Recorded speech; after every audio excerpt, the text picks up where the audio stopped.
Hello students, welcome to your YouTube channel. Today we will learn about the prepositions with the help of an activity.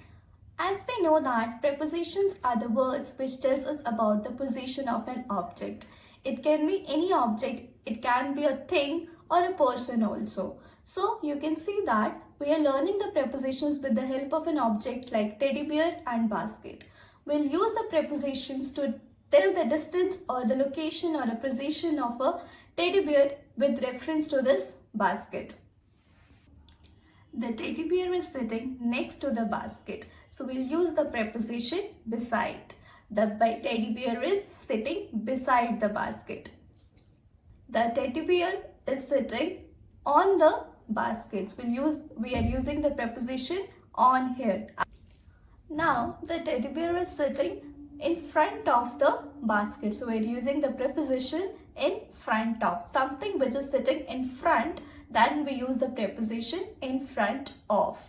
Now we can see that the teddy bear is sitting behind the basket. So the position of a teddy bear is behind or backside of the basket. We'll use the preposition here, behind.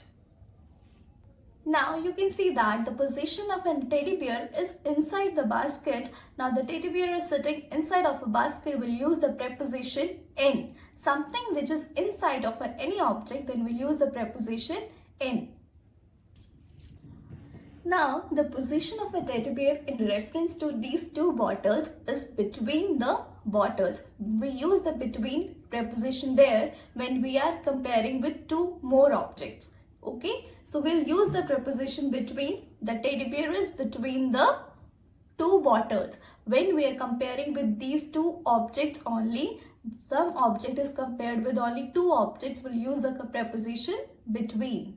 Now you can see that the bottles are many, more than two. So we use the preposition here, among. Now the teddy bear is being compared with more than two objects. We use the preposition here, among. Here the teddy bear is sitting under the basket. The basket is above the teddy bears. We'll use the preposition here, under. I hope you are clear with this preposition activity and you have learned so many prepositions here like in front of, behind, beside, in, on, between, among. Thank you for listening.